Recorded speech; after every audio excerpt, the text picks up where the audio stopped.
Iowa Fireworks Farm is Iowa's largest fireworks store. 6,000 square feet of hand-picked fireworks, over 50 brands, and 1,300 different products to choose from. But they're also family-owned and operated. Iowa Fireworks Farm is the one stop you need to make before July 4th. You'll find them just south of the Metro. Take I-35 to exit 43 at New Virginia. Head east and look for the Big Red Barn. At Iowa Fireworks Farm, the toughest part will be deciding what not to buy. Jonas Brothers, greetings from your hometown tour.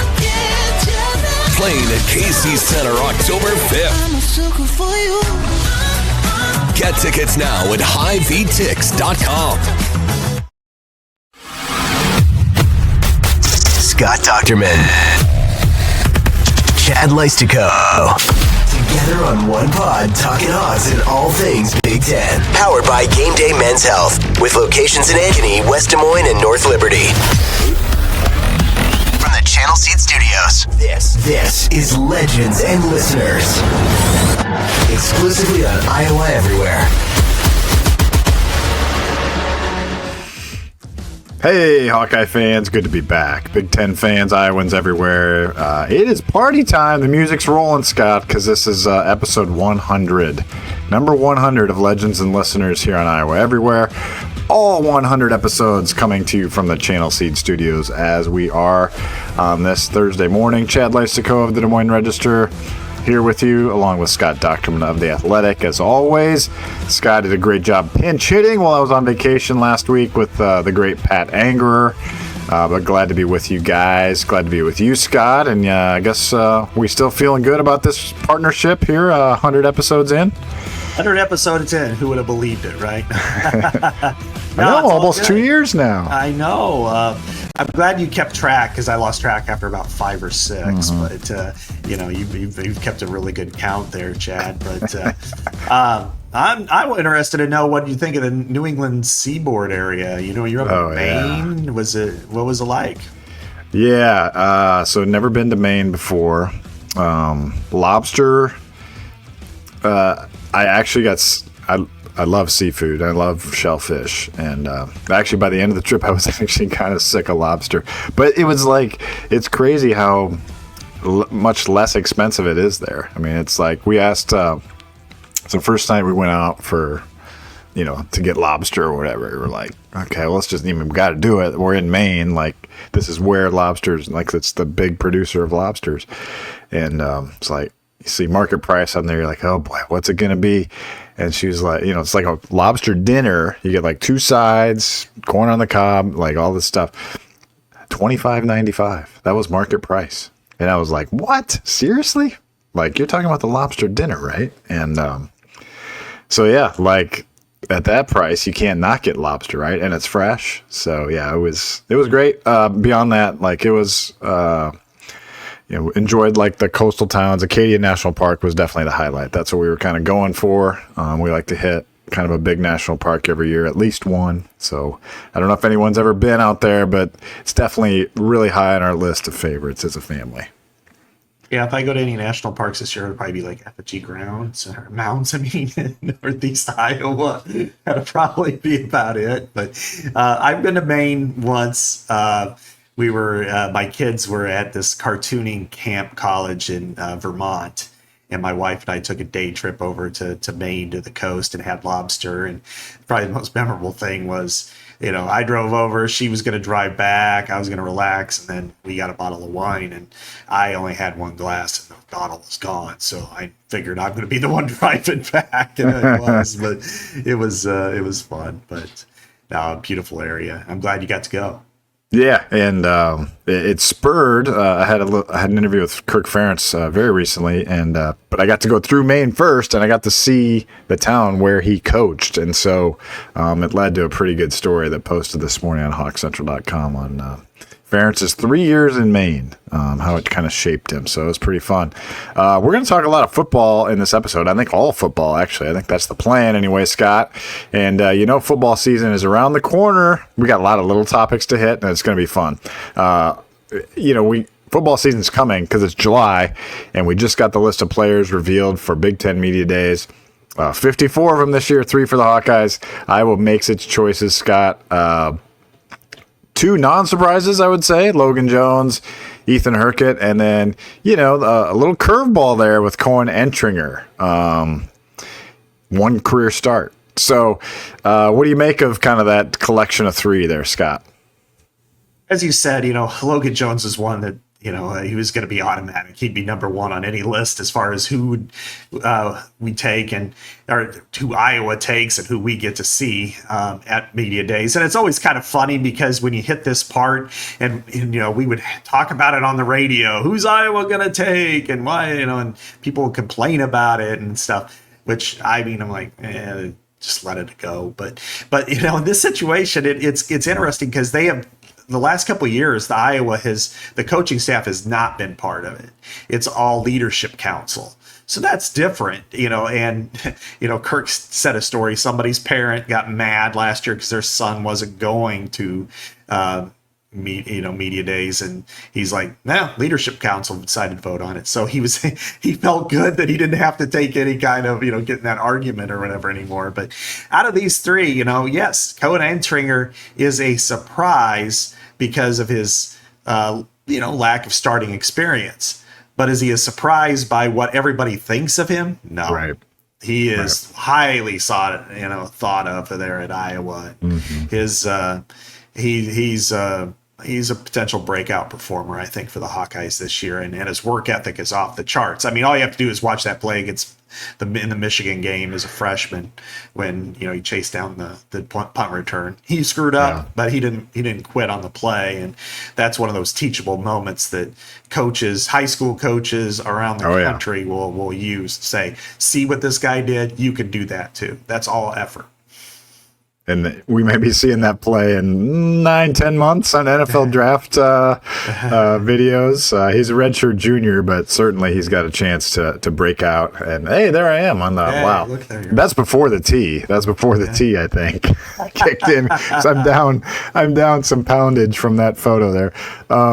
It shows me that, well, number one, you've heard the same things that I have. This guy is unreal. They love him. And the fact that he came back from a torn ACL in the Citrus Bowl and got back for the opener last year and played the whole season. I mean, Kade's knee injury, last couple seasons ago was like the end of September. It took him forever to get back. Cohen was, tore his in the bowl game. I mean, and he got back. He was like guns a-blazing, like in August. So this guy is just wired different. He's also a really good quote, Scott. So I appreciate that by the Leadership Council to send somebody who is pretty media savvy, much like Jay Higgins. I wouldn't put him in Higgins as his own tier of media, but Entringer's pretty good when we've gotten to talk to him. And he's a great story, a guy that's waited his turn. I mean, he's a classic guy, really, for Phil Parker and Seth Wallace and company to point to, like, hey, especially if he breaks out, just like Jay Higgins, right? If here's a guy that waited his turn. Quinn Schulte comes back for his 6th year last year. He thought he was going to probably be starting, or at least playing at like a really, a huge amount. Ends up having to basically, he could have transferred too. Easily could have transferred in this era. And I'm sure there's probably a lot of teams that would have wanted him, but he stuck it out with the Hawkeyes. And so in that sense, it's a great story as well. I'm excited to see what he does this year, for sure. And then Hurkett, is, classic, program guy, means a lot to that defense. And, it would have been nice maybe to have like a Jennings Dunker type out there just because he's, a wild card type quote. But then do you take 2 offensive linemen? You got to mix it up too a little bit. At least typically they have. Last year was Higgins, Lachey, and Schulte. They usually try to take, mix it up on both sides of the ball as well. So no problems for me with the list. I would have liked to have seen Gronowski, but also I understand, that. That's not typical Iowa fashion. Yeah, again, that's the leadership council now making those calls. It's not the coaches. And yeah, I would have preferred it too. I think there's only 8 quarterbacks that are going across the board. I would like to see 18 quarterbacks, but that just is part of it. But when you look at Ethan Hurkett, he reminds me a lot of Parker Hesse. The ultimate, getting the most out of himself and team first guy, tough dude, making plays when he can. You love those types of players. They're the type of players who excel at Iowa. And Cohen is a really interesting story because he's from Ypsilanti, and he got offered late from it's just down the road from Ann Arbor. He got offered late by Michigan, but he liked the way Iowa really approached him and recruited him. And I think his mom and his dad both work at the University of Michigan, or one of them does, and so. That's his backyard. He could have went there, and instead he chose to come to Iowa. He keeps coming back to Iowa. He is the leader of that secondary. He's the vocal leader. He provides that presence. He's beloved. When you talked about his ACL, and again, that's rare. And it's not just because he did anything super that made it happen. It was just kind of luck in some ways, but also. One of the things he did do was a year ago May, everybody usually scatters for a couple of weeks, after finals. He said he wanted to stay in rehab. And, that also endeared him to the staff. Sure. Hey, he didn't want to just take a break. He wanted to keep pushing it. And he did. And last year he was in on passing downs. He came in on when Iowa went a lot of times to, it was like 3rd and long or passing downs. He came in and replaced Xavier Wampa in those situations. Now they'll be working side by side. Again, I think he might be a breakout performer, and all the conversations I've had on the side, even on record, have been glowing about him, and I think both him and I'll say this, Zach Lutmer, both are going to be guys that make a huge impact on that defense this year. Yeah, which one do you think plays cash and which plays strong? Do you think? That's a great question. Yeah, I think they're interchangeable. But and I think. What we have to remember here, Chad, and I'll just use this as a reminder. In Iowa's defense, which largely plays too high safety, strong safety doesn't mean Bob Sanders, I'm going to rip your head off. I mean, that's what you get that connotation. Strong safety. It's strong side of the field, the wide side of the field. Free safety is more the boundary, which actually it's a mix. You actually want the more physical player because it's more of a space in tight space player to play free, which is probably better for Xavier Wampa. I would probably say Cohen should be the strong safety because he could play a wider range in coverage, and I think Lutmer maybe a little faster, it seems, but maybe not, but he's fast enough and quick enough and a little, built pretty well. I think he could be a really good cash performer, but even so, I think they've got a really good trio there at safety. What other little buzz have you been hearing lately, Scott? I know I had to miss the Media Academy while I was away. I know that's I don't know if we get to talk about that or not. I wasn't there, so I can't talk about it. But anything else we kind of wanted to talk about, like stuff we've been hearing and stuff like that, and I'll let you go first. Yeah, I sat in with George Barnett for about 4 hours. Oh, that's right, yeah. Video of the way the offensive line played last year. And obviously Caleb Johnson was tremendous. There's no doubt about it. He had a great year, and you could see how he flowed. But, man, that line was really good. And he went through, I wanted to see, and I'll write this later in the summer and stuff. I wanted to see the way that they attack, their techniques, the ways that they do it, because that leads me to understand more of the scheme within that. And also, this is how they're applying it well. And, just the steps off the line of scrimmage and the way that they were able to do it was just incredible. And Logan Jones is an absolute technician. He's as technically proficient as Tyler Linderbaum, and he is stronger. And when he gets guys moving, they don't, back off. And then you look at Jennings Dunker, he's a guard at the next level because of his power more than it is his athletic ability, and he gets guys moving. But maybe the one guy that I saw that I'm like, wow, this guy is mean as F on the field and he can blast people for sure is Bo Stevens. I mean, he is powerful, and he's meaner than the others. I mean, like Brandon Sheriff mean. I'm going to knock you down. Hey, that's a good compliment. And I'm not saying he's talented, but I mean, he is a guy that he will knock you out if he can. And I think that's something that George kind of played over with me over and over and over again. Watch this. Wow. See, he's incredible. And then as far as, other linemen, they really like Kade Peeper. He's off the charts when it comes to his athletic ability. It's really scary how athletic he is. He is like Logan Jones, except he's even more agile in some ways, which is incredible. But there's also the comeback on this is last year's line was really good. I mean, they allowed 16, 17 sacks. They averaged 197 yards rushing. That was pretty damn impressive. And you're losing two guys to the NFL that really had strong senior years. So don't think that it's automatically like, hey, we got three guys starting, coming back. We're going to be even better this year. It may not be quite like that, at least initially. But that said, it's they've got three of the better linemen in the Big Ten, and the way that they are physical and dominate.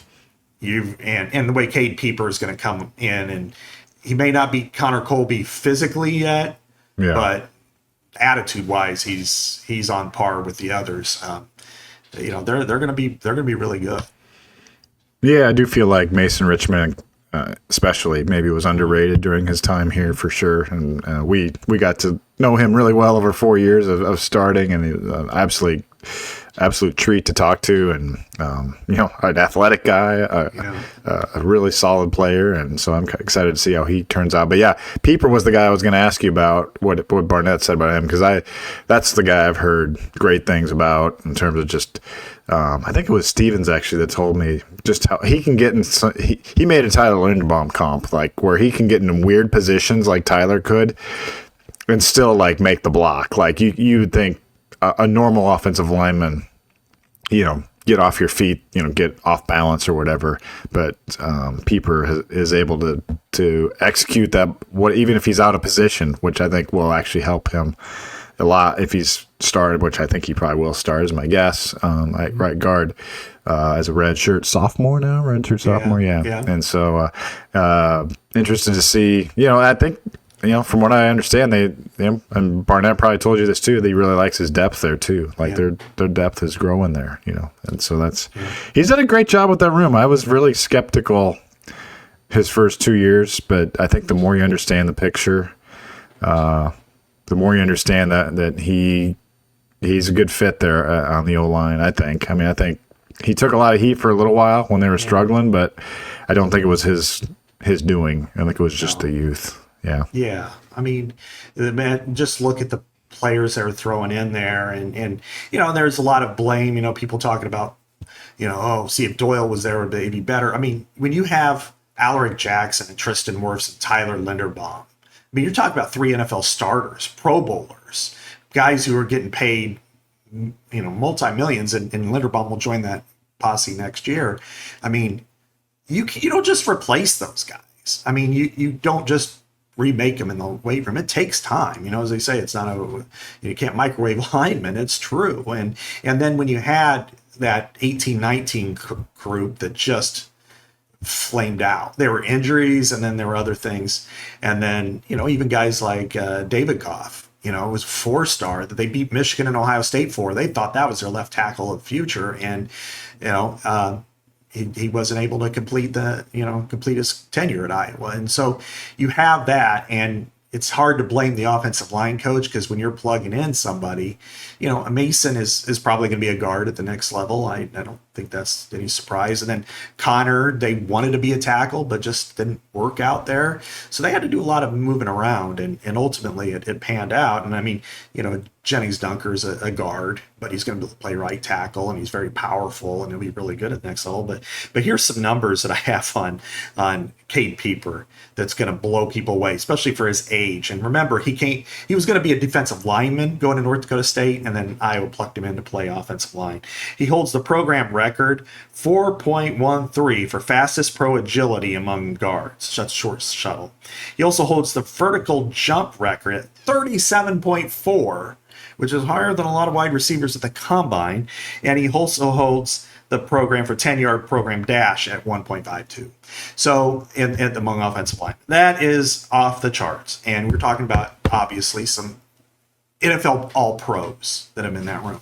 So when you've got a guy that's bulking up the right way, who's got the right attitude, and he's got that kind of agility, once he gets the technique down and plays down after down after down, and he's healthy, he's gonna be a killer. And so he's the guy that I think people are touting on, the younger ones that and so you throw then it comes down to left tackle, and whereas I think the new guy from Ferris State, he's going to be an important asset, but it may take him time to acclimate himself as well, because he wasn't there in the spring. Sure. Bryce George, of course. They got Trevor Locke. They got Jack Dotzler. So we'll see what happens out of tackle. I would expect Dunker to stay at right tackle, I would think. Did Barnett mention that? Okay. But we'll flip him. I'm sure they'll say that in practice. We play him everywhere. But keep him at right. Keep him at right. Yeah.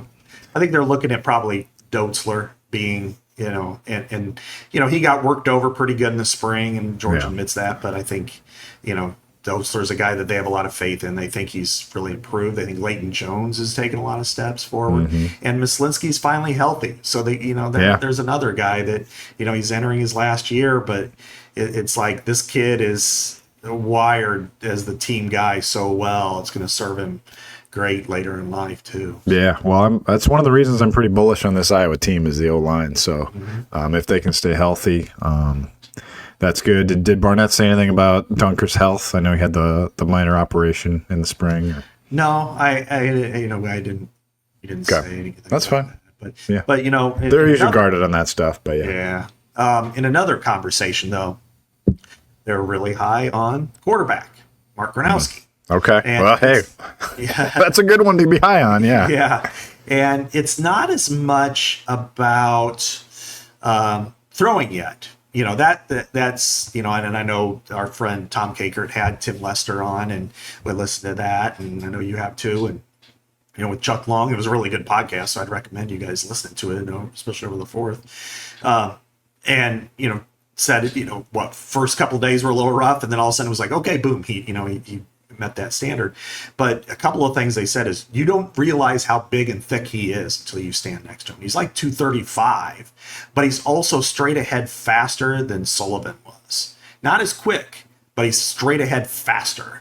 And so then they say the intangible part of it just is organic, it's natural. Everybody loves him. He's done a really good job thus far. And a person also told me, he's like, I don't have anything kind to say about the last one they had there. So, but with this, I was going to say he's not going to walk away from the team, is he? At any point in the middle of the season? Okay. Yeah, and the same deal was he was this person who's very connected said loves Hank Brown. Mm-hmm. Thinks Hank is wired exactly the way you want. He didn't it didn't faze him that Gronowski's in there. He's competing every day. He's working hard. He's quick. He's doing everything they ask him to do. He's built up a lot of equity as well. And, he made the comment, he's like, he wasn't like the last guy who, said, well, if I'm not starting, I'm taking my ball home, type of Right. So, Exactly. Yeah. Well, just to tease the K-Kirk podcast again, Chuck, it was neat to have Chuck Long on there, the Wheaton guys. It was cool to hear that back and forth and kind of different eras really of coaching anyway. So, but it was, because of course Long was at Oklahoma while, Lester was just getting started as a coach. Yeah. Or maybe he was playing still, but yeah. Anyway, one of the to tease a little bit of what we're going to talk about later is one of the things that Lester said on that podcast about Hank Brown is that his so they got this from Tom Clements, the OC at Green Bay. Lester got all this information, quarterbacks, sorry, from the Packers before he left, and like all the data or whatever, and that Hank Brown's footwork, the jump roping, all that stuff was comparable to Aaron Rodgers' athleticism. And for people that don't, I know everyone knows Rodgers is in his 40s now, but he was a really athletic quarterback in his day. He could move in the pocket and get around. I hate to say it, but yeah. But anyway, so high praise for Hank Brown. Now, we'll get to more on what Lester said a little bit later. One guy I got to talk to also the same day I interviewed Ferentz was John Budmeyer. He'll be on our podcast next week. And so got a lot of good information on wide receivers. And I think a guy maybe that people are forgetting about, Scott, is Seth Anderson. Here's a guy that's now going into his senior year. He's finally had a healthy spring, the first time out of 3 at Iowa. And I think when they got him initially, it was like a pretty good get, he was a pretty outstanding FCS receiver, and he just hasn't been healthy.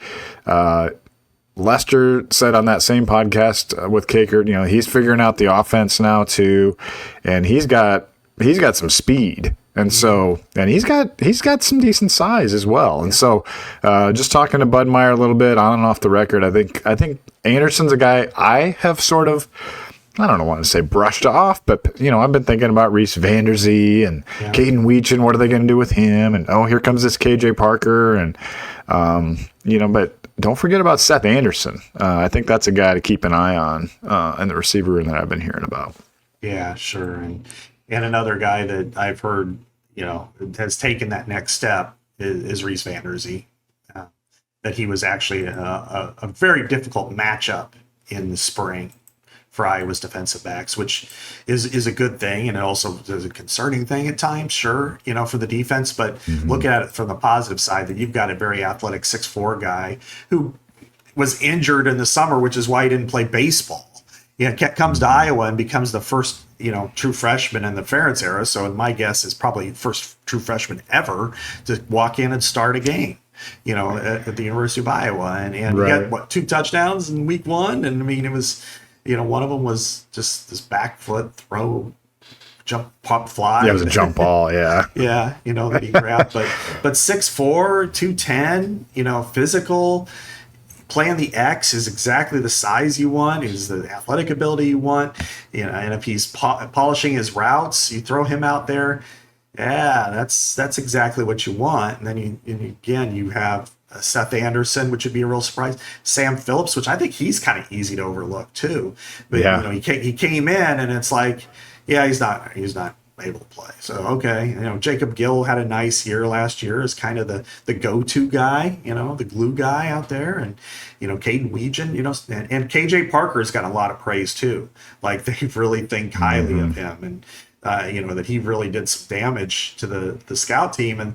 And I'm not comparing this, but I'm saying that the last pass catcher that I heard had caused so many problems for the defense was TJ Hawkinson when he was redshirt at 16. Granted, he's a pass catcher, so that's what I call him tight end. But it was like a no-brainer, and years later, it's like, God, I wish we had him for 4 games. Yeah. Of course, he only played 3 years, so they should have just blown it anyway. But played 2, yeah. Played 2, redshirt 1. Right, yeah. Yeah. So, but KJ Parker's gotten a lot of strong, conversations for people. So. Yeah, well, that was also on my my Lester pod notes. Was good. He said he's like, nobody out there knows how good KJ Parker is, and so that's just a guy to keep an eye on. We're not trying to hype it up. We're just kind of passing along what we've heard, passing along what's also been publicly said. So, speaking of Scott, the EA Sports rankings came out. They're starting to get leaked, and actually Iowa posted, I think, the top 10 or 11. There it is. Thanks, Aiden. Appreciate that. Just want to point out, before we get into some of these rankings, Caleb Johnson began last year at 74. All right. Okay. So this is a thing where they can move, they change the rankings as the year goes on. Right. So Caleb, by the end of the year, was over 90. So I guess what we're trying to say is like, which guys might you not see on this list here that could rise as the year goes on. Cohen Entringer, I think we just decided maybe a Reese Vanderzee, maybe Mark Gronowski is not on this list in the top 11 here. Yeah. He was below the 82 mark. The guys on the list, for those that can't see the screen, I'll just go through them super quick in order. Aaron Graves 91, Jennings Dunker 90, Xavier Wampa 90. You got 91. 91. Dunker, sorry. Too. Logan Jones 90, Ethan Herkett 88.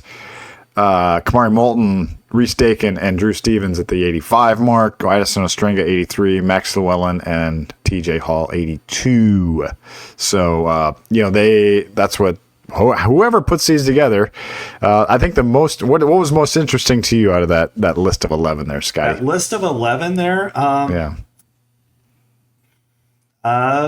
would say I think Max Llewellyn should be higher, but I understand why he's not. Because, he wasn't a starter. I would say Xavier probably being a 90 surprised me a little bit.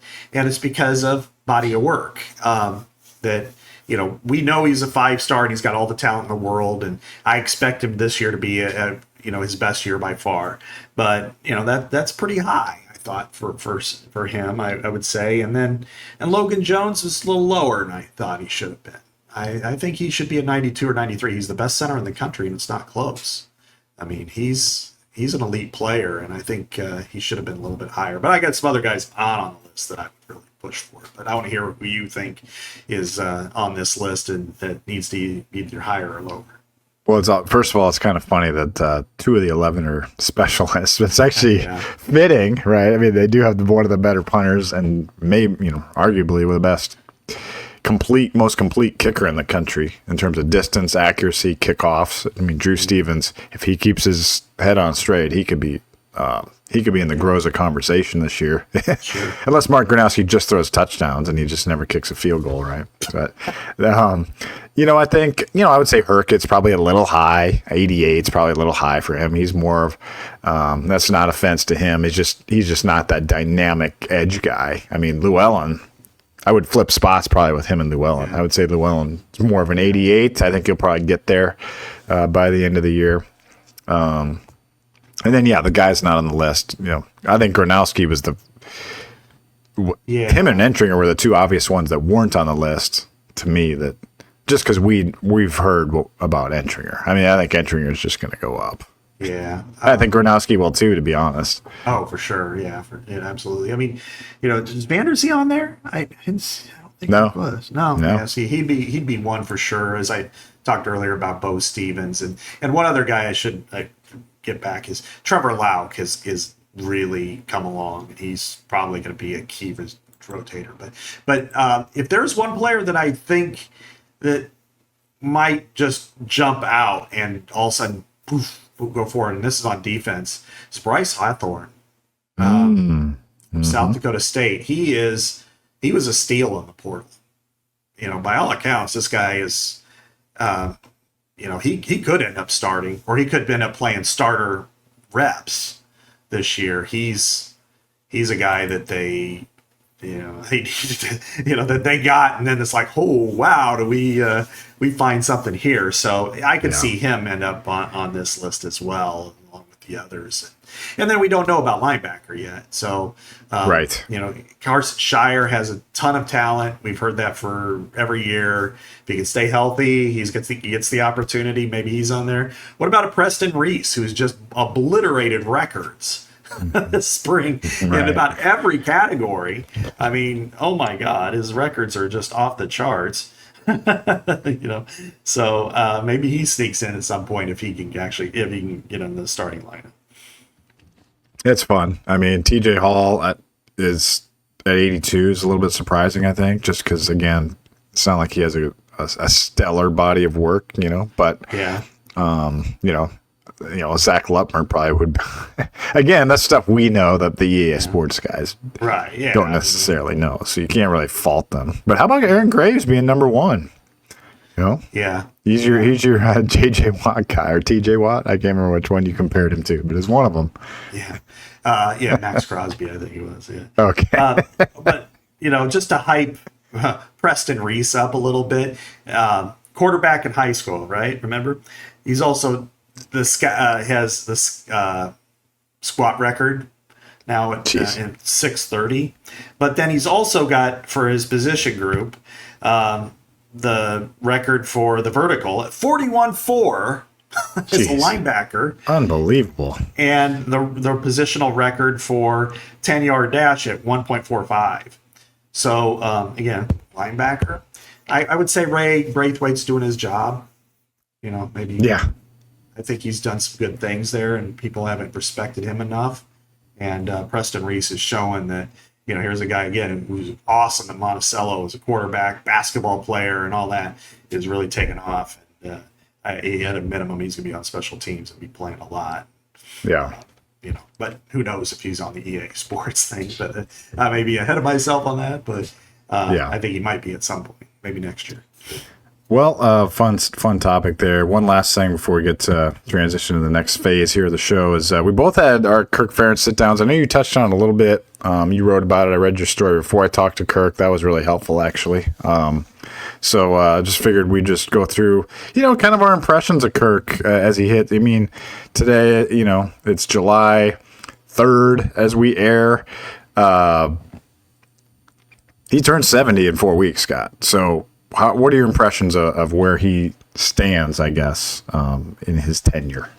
Yeah, that was a question that I had, and I know that was a question that he kind of addressed even at the at the media academy or whatever. He kind of headed off just to make sure to talk about his age, and he made the point that, well, I feel like I go 5 more years. But then he also gave himself some wiggle room. It's like, I don't know what it feels like to be 72, 73, 74 years old.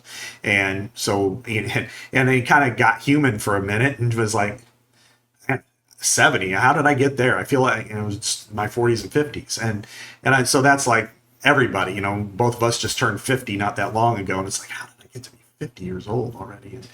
And that's kind of the way he is at 70. But, in great shape, mentally sharp. What I thought was most impressive to me was, and I wrote about it primarily, that here he is, the dean of coaches, with the longest tenure, the only one that's been around since the 1900s, as my kids would say, as a head coach. And yet he's more willing to change with the times than a lot of guys younger than him, or certainly his colleagues. And he brought up specifically Tony Bennett at Virginia and Jay Wright at Villanova, and of course Nick Saban, who he worked with at Cleveland. And those guys shut it down. They were tired of the era already. And I know basketball can be worse than football in this, but he seems energized by it.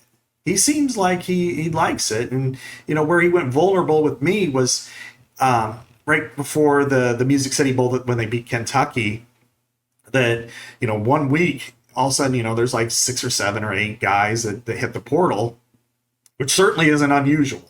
That's part of the system today. But it felt like it to him, and he was like, "Wow," he said, felt like he got it rejected by 8 girls at a dance or something, Mm-hmm. And then he comes back and he's like, he went to practice the next day, and he's like, "Okay, but these are the guys who want to be with us." And they're excited about this. And, he looks over at Sam Laporta. He was coming back from a knee surgery and wanting to play in this game. And it's like, okay, I got it. And then he started thinking about, he brought up Mekhi Sargent, and I don't know if he did with you, and Jack Heflin and these guys. He's like, we bring these guys up from smaller schools, and all of a sudden they want to be here. They want to compete, and they're doing, really well. So then it's like, we're all right. We're good. Mm-hmm. We like our the way it works, and culturally they fit, and so I think he's fine with them. He's thought they deserve to be paid a long time ago, and so I don't know what that means. Is the future. I mean, would it surprise you if he shut it down after the season? It wouldn't surprise me, but it also wouldn't surprise me if he's here in 2029 and he's like, yeah, I'm still doing all right. So yeah. It's I don't know. What were your impressions? You had a different sit down than I did. Yeah. First of all, really impressed with his fitness. He's really like, he doesn't usually wear short sleeves in the press conference, but he's kind of ripped for being almost 70 years old. I mean, he's very fit. He probably hides it well more on game day and stuff like that. But he's definitely extremely healthy. He watches what he eats. He's got 5 more years on his deal. And I guess the one thing I'll share here, and I'm going to be writing about this for next week, but he thinks there's a pretty good chance he's going to have another contract at some point.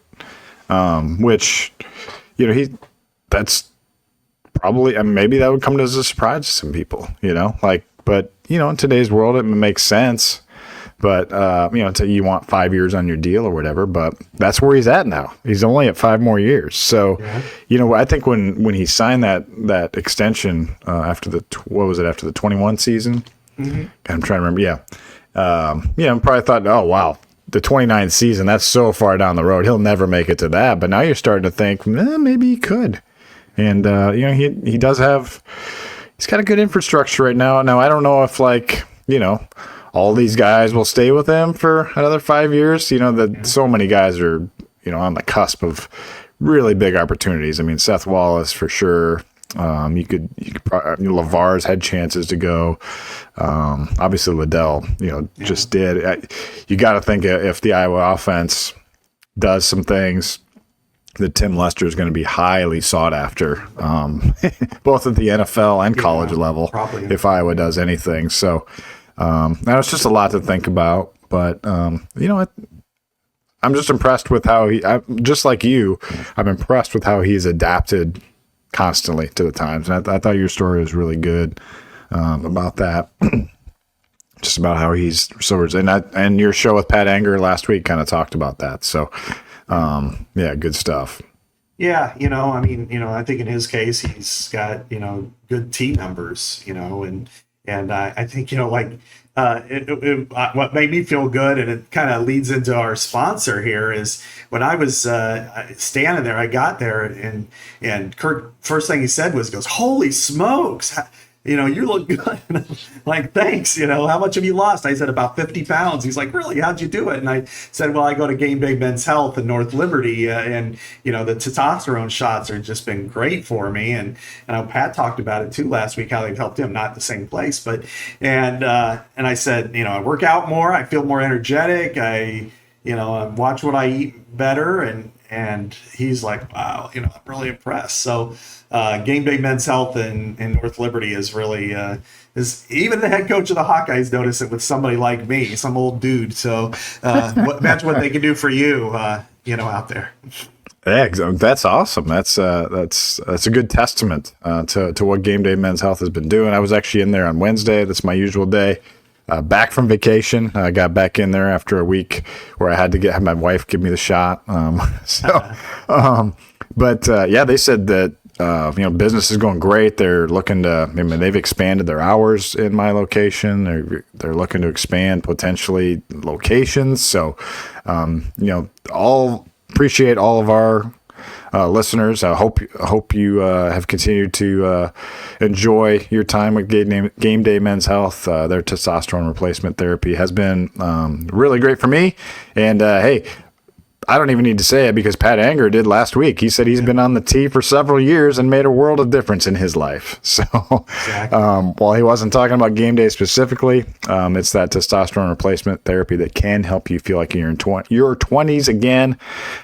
Get connected with Game Day at GameDayMen'sHealth.com or visit one of their locations in Ankeny, West Des Moines, or North Liberty. Appreciate them very much. I know they appreciate us too. They went on and on about that. Legends and listeners has been really good for them. And like I said, I think the feeling is mutual. So I appreciate it. Got a big 5K on Friday, Scott. So do you? Yeah, gotta get this hip in shape, but otherwise I'm good to go.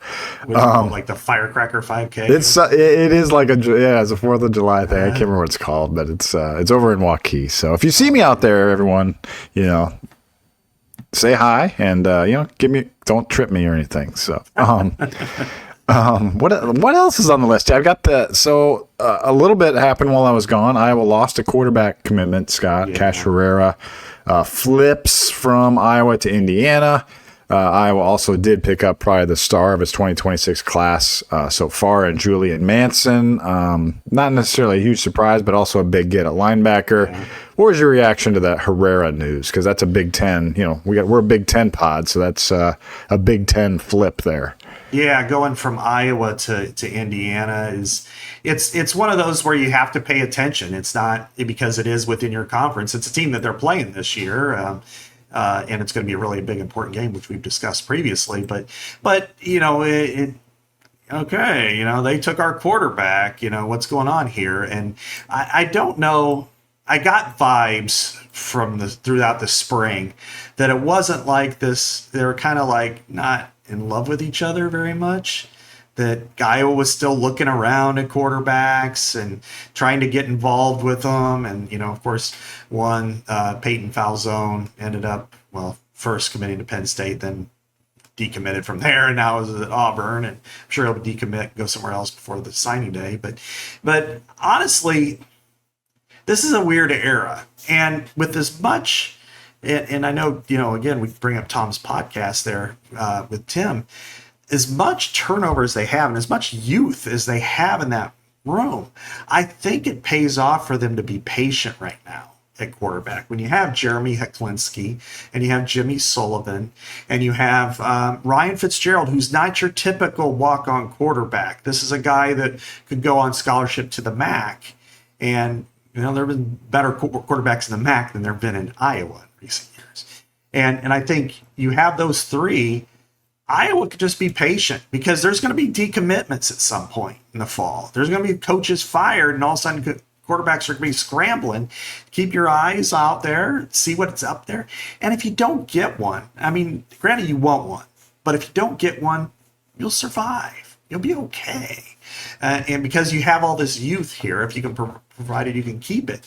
So unfortunate, yes, but I don't think this was one of those gut punches. And we've seen gut punches. Caden Proctor was a pretty big gut punch. It's not anything like that. Yeah, I like that we're kind of referencing Tom's pod with Tim, Lester, and Chuck Long a lot because there was a lot of good little information tucked in there. And one of the pieces of information, Scott, was a guy you mentioned, Jeremy Heklinski. He's got 4 years of eligibility remaining. Tim was talking about how Warren Ruggiero said he was going to be a 4-year starter for us at Wake Forest. And, of course, Warren, was left without a job after last season, after a long tenure there, a successful tenure, just a change in leadership there. But that tells me something. Also said that Heklinski's like 5'11", 6 foot. So that's an interesting, it kind of starts evoking Drew Tate yes, exactly. Comps for me. That's what he's like. So, if you've got him and Jimmy Sullivan and Fitzgerald, like you said, and Hank Brown's got 3 years left. Yeah. You're not suffering at that position. Yeah, you want to reload or whatever. But yeah, I'm certainly not like, thinking it's just a horrible sign for Iowa football or anything like that. But it's worth monitoring. Like you said, if he turns out to be something in the Big Ten, it's going to sting a little bit, Sure will. It's here's one of the situations of Iowa's past that could have came back to really bite them, but it didn't. And that was they were runner-up with Matt Ryan. He's from Philadelphia. He picked Boston College just because he wanted to stay in the Eastern Seaboard and not come to Iowa City. So they were bummed out a little bit, but then all of a sudden they got a Texas A&M decommit because the coach got fired, and it turned out to be Drew Tate, and they felt pretty good about that in the long run. Now Matt Ryan, of course, is going to be enshrined in the Hall of Very Good, and the NFL, probably not Hall of Fame, but maybe. But still, he was a tremendous quarterback at the next level. Drew wasn't quite in that area. But you feel pretty happy with what Drew Tate was able to accomplish with the Hawkeyes. And I think you look at Jeremy Heklinski, fiery guy, shorter guy. Let him compete. And Hank Brown's taller, of course, kind of built more like Ricky Stanzi, but more, but quicker and more athletic. And I was impressed with him in the spring. I thought he handled himself well, and it's so, 2026, if they were to, with a year with these guys, and if Lester comes back, if he doesn't take the OC job with the Rams or, the Packers or someplace like that, which would really suck. But then it would, I think they'd be okay. And then likewise, if, all right, it didn't work out this class, and then, then Hank Brown and Heklinski getting very big competition. And then after that year, one of them leaves. You can go back to the portal and get that redshirt freshman guy like a Hank Brown again. Mm-hmm. Somebody who was a 4-star, went to Alabama, and then, hey, they just went and got a 5-star. It's like, there's no room for me. I'm going somewhere else. And you get Luke Altmaier types. So it's not, I'm rambling a little bit, but it's not like what it was before the portal, where you felt like, oh my God, we didn't get a quarterback, and it didn't work. Well, and just look at the history of Iowa quarterback recruiting before Lester. You get stuck with these guys that, let's have some patience here. Sounds like Iowa's kind of in on, or at least looking at Ball State commit Mason Atkins. He's another West Aurora guy, so like hitting that Chicago area, just like Hank Brown, originally from Chicago, and of course Gronowski is as well. So Fitzgerald. Yes. He's big, he's 6'3", 205, Mason Atkins. He's come to Iowa and visited. Yeah. And so it wouldn't surprise me at all if he, if they decide, hey, we want to take somebody for sure, then maybe he's your guy. And then overall with this class, Chad, they're at 13 commits. I think it's been good in some areas, but disappointing in others. I think, they've got 1 to 2 more that, maybe 3 more that have the potential to come. They're going to work on some of the linemen that spurned them initially, and that, kids flip. There's no question about that. Their O-line is great. I think they did okay at receiver for the most part. I think secondary can come along depending on if they get 1 or 2 guys, probably 1 this week. But I thought defensive line was very disappointing. Yeah. That they've lost out a lot of prospects to rivals. And I think some of that may be even tied to money too. That Iowa's not willing to pay high on freshmen. And that might be, and everything's in flux, but that might be part of their reevaluation in the future a little bit. Is it's a premium position. Defensive line, offensive line, quarterback, you've got to be prepared that you might have to overpay a little bit there. And they're probably going to have to look at that and go, yeah, all right, we're going to have to bump these guys up a little bit or change the weekend because some guys were committed early and getting paid extra not to come to Iowa. They're getting like $25,000, $30,000 extra to say, we'll pay you that if you don't visit Iowa. Just because they're rivals, man, they're battling. They got to do what's best for them. Makes sense. Yeah, when we had Tyler Barnes on our podcast, he said at the time they were feeling good about the late June thing, but that they would reevaluate if it didn't go great. So it'll be interesting to see, how they do evaluate. But he also said on that pod, as far as how much they're going to pay guys, that they value quarterback and the trenches. So maybe it's clearly they're doing well in the O-line in this class. D-line, not so much. So interesting. One other little tidbit from speaking of Warren Ruggiero, I thought was interesting was Lester kind of shared that he was pursued by Georgia and Penn State before he went to the Packers as an analyst. And what he learned in that process, Scott, was that they had a couple guys doing the game planning, a couple top guys. I mean, like Mike Bobo at Georgia, for example, who's now the OC there. So, like, these analyst positions were premium positions. And that's what I thought it was really impressive. Number one, that Lester was that sought after. And also, number two, that in this offseason, he convinced Kirk Ference that Iowa needed to try to get what Penn State and Georgia had, which is basically two high-level OC types, or to work on game planning. He he was basically saying last year, the Iowa State week, I turned on the tape Sunday of game week and started to learn about their 3-3-5 or whatever, and now they've got the game plans done for the first 3 weeks already this year. Already with Warren Ruggiero and Billy Vandermerkt. Now, he could be exaggerating a little bit, but Vandermerkt was with the Jets in the Shanahan system. That's perfect. That's one of his trusted guys. And then Ruggiero, a experienced offensive coordinator. It's probably a 1-year stop for Ruggiero, most likely, but you never know. Yeah. Never know.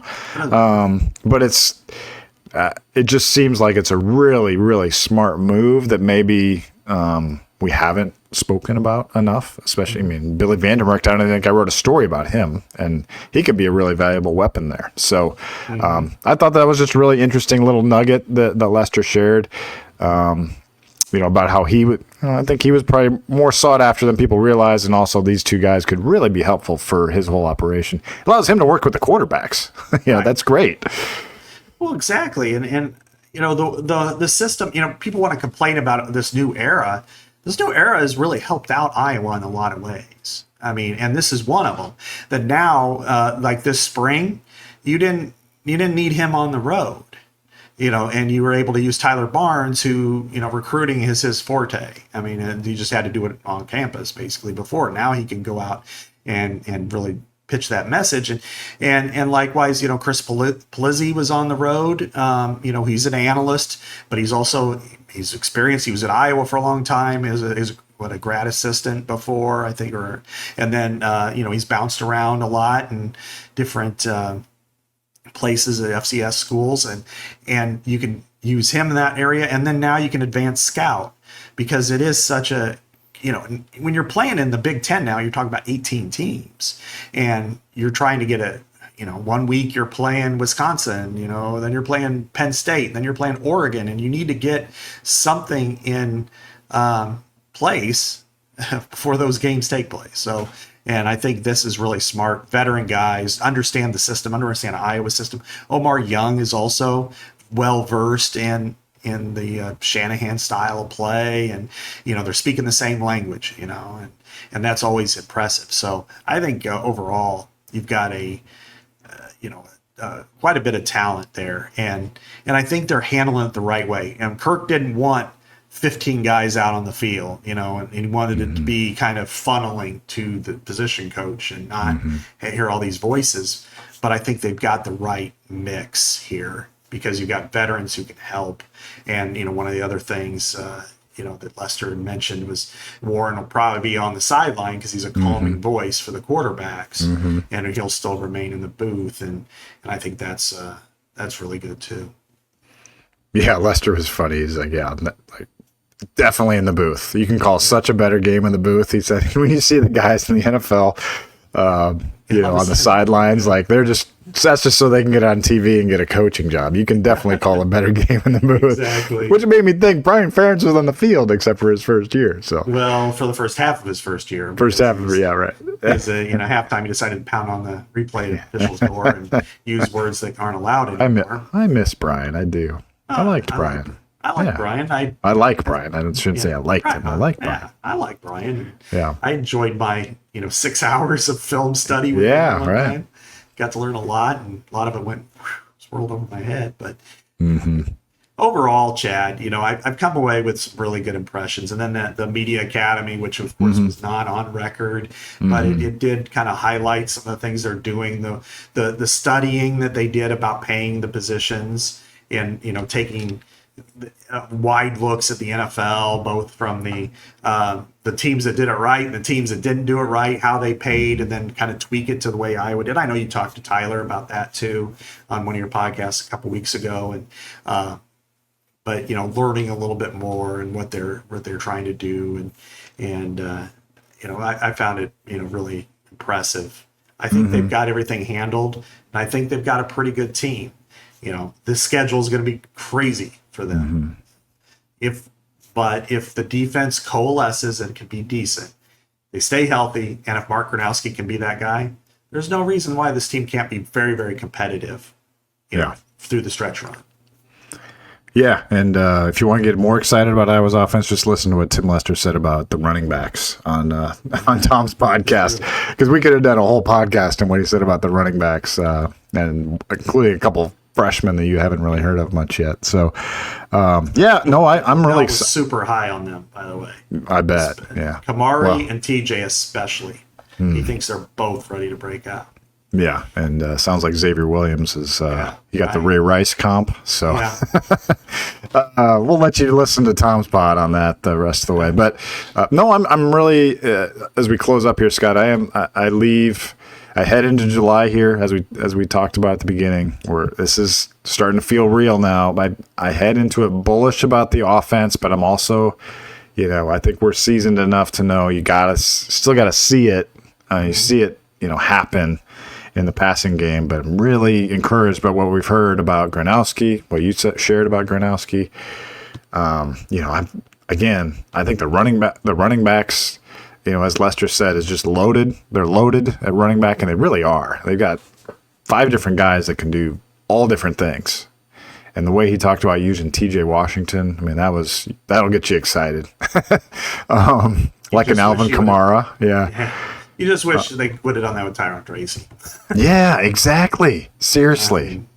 He would have been so good in that. But and that's what the Giants did with him. Yeah, I know. He only gained pretty much yards last year. Right. Running back in the NFL. But things have changed. Things have changed in the offense. But yeah, even just listening to you talk and everything, Caleb Johnson was amazing. He was truly amazing last year. But also, with that line, I think we saw in the bowl game.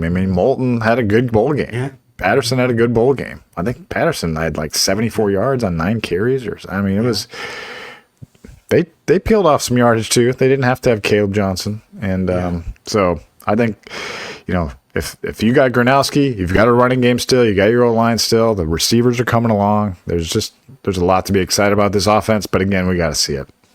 As long as Tim doesn't call a wham block with a walk-on tight end against Dominic Orange, on the goal line, I think they'll be okay this year. Okay, yeah. Maybe that one they'll put in the.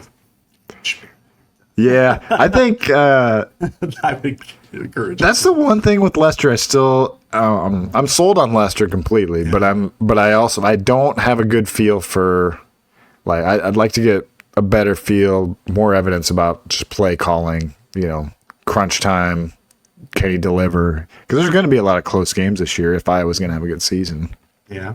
And that gets so another topic I want to do sometime on our pod while we're in the horse latitudes is Kirk Ference a good in-game manager? And I feel like that's going to be a big question this season. I think that could be a pod sometime coming up. Yeah, that's certainly because that's a tough question because he keeps games close, but at the same time there have been some questionable, I don't know if he's just on top of it with the timeouts and the game management at the end, all that stuff. So I've seen some disasters, exactly. in the area in the past. Exactly.